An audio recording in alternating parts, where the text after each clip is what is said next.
Buenas tardes, mi nombre es Camilo Niño, estudiante de licenciatura en Educación Física, Recreación y Deporte de la Universidad Minuto de Dios. El día de hoy vamos a realizar un pequeño video. Nos acompaña el profe Osvaldo. Profe, por favor, regálenos su presentación. Buenas tardes, Camilo, muchas gracias.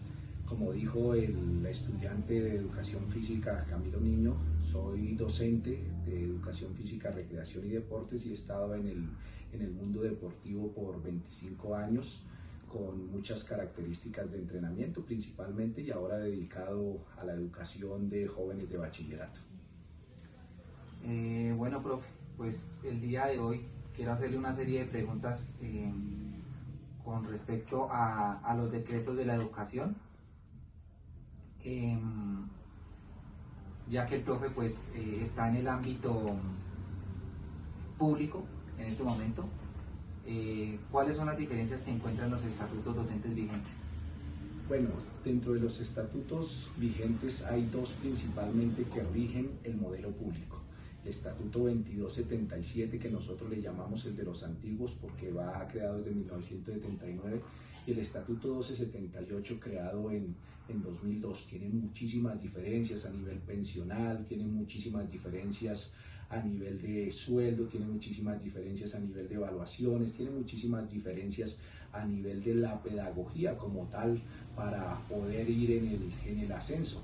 Obviamente al mirar una tras otra nos tomaría muchísimo tiempo, pero creo que lo podemos ir abordando en cada una de las preguntas. Profe, ¿qué factores cree que implica estar vinculado a cada uno de los decretos, que lo acoja a cada uno de los decretos? Bueno, vamos a mirar los más importantes. El decreto 2277 ascendía a los profesores cada 3 años con algunos cursos, con algunas características de pronto no tan complejas, pero tenían su ascenso fijo. El decreto 1278 es solo por concurso el ascenso, solo si hay presupuesto de la nación y llega el momento en que si uno no tiene maestría no le permiten concursar. Entonces tiene varias diferencias.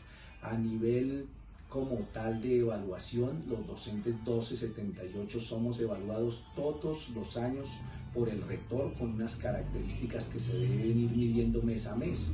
En cambio, los del decreto 2277 no tienen ningún tipo de evaluación.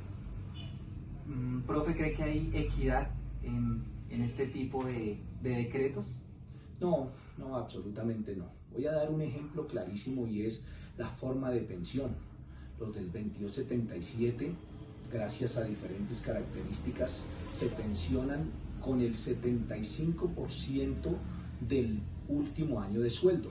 Los docentes del 1278 nos pensionamos con el promedio de los 10 últimos años y luego de ese promedio se le saca el 65%. Además de eso, las evaluaciones que se nos hacen a nosotros, tanto para ascender como para mantenernos en el magisterio, pues tienen diferentes características, incluso muchas de ellas políticas. Ya tratando el tema, profe, del tema económico, ¿qué condiciones económicas cambian entre uno y otro decreto y la oportunidad de formación, cómo es? Bueno, a nivel económico, también pongamos un ejemplo claro.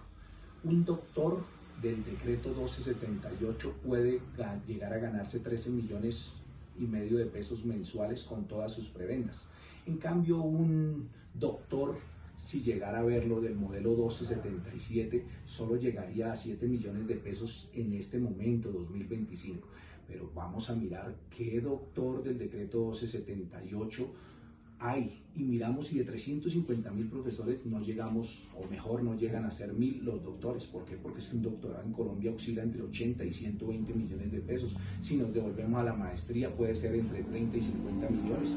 Usted habla de 200 millones de pesos que no los tiene, si nos toca en un banco sacarlos, pues los intereses son grandísimos y si no se podría lograr. La capacitación es fundamental, claro que sí. Ahora, los modelos educativos públicos colombianos no piensan en la capacitación grande, en maestría, en especialización, en doctorado, sino en simples cursos que muchas veces se vuelven obsoletos de acuerdo a los entornos. ¿Cómo ha impactado el decreto 1278 del 2012 en su carrera docente, teniendo en cuenta pues que el profe es del decreto 1278? Bueno, en mi carrera docente me llevó primero a que ingresé al magisterio y me di cuenta que debía seguirme preparando. Entonces yo pude terminar mi especialización en 2010, yo pude terminar mi maestría en 2024 y ahora estoy haciendo un doctorado. Y la verdad no lo hago solamente por el sueldo. Aunque las características educativas del país no son las mejores, tampoco vamos a decir que estamos muy mal, estamos en un cambio grandísimo y al uno prepararse le puede dar unas mejores garantías a los muchachos que ojalá se reciban y se puedan seguir haciendo. Hay muchos compañeros haciendo maestrías, pasan de 25.000 profesores que se están preparando y obviamente eso se traduce en mejoras en la educación que se tardarán 4 o 5 años más, pero que al final se verán los resultados. Por último, profe, ¿qué mejoras le haría a este decreto 1278? Varias. Vamos a pensar en irlas enumerando a ver cuántas me salen. La primera, el sistema pensional. Es totalmente injusto. Profesor que haya logrado su maestría y se esté ganando actualmente 6 millones de pesos, cuando le saquen el promedio, su pensión le puede quedar en 2 millones de pesos. Entonces, ¿qué hace eso? Que un profesor que cumpla los 57 años vea que su sueldo le va a quedar en 2 millones de pesos, pues sigue trabajando. Y la verdad, uno cuando lleva 25 años en la profesión, 30 años, pues uno empieza a estar fatigado y a cambiar cositas que van a perjudicar al muchacho. Esa sería una.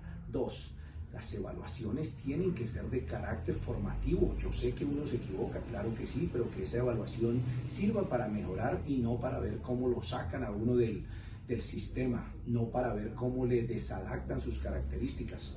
Si nosotros pensamos en una evaluación que forme al docente, eso se va a traducir en buenos resultados del estudiante. Por último, el decreto 1278 tiene politizado en algunos sectores donde los rectores, donde los jefes de núcleo atacan al docente por la razón que sea. Nosotros los seres humanos nos enfermamos, tenemos calamidades y muchas veces somos atacados por ese modelo como tal, donde nos amenazan con diferentes características. Entonces, al estar incluido en un buen modelo pedagógico, disciplinario, de trabajo, podríamos hacer que esos cambios luego se traduzcan en los muchachos. Profe, muchísimas gracias por su tiempo. Bueno, muchos éxitos.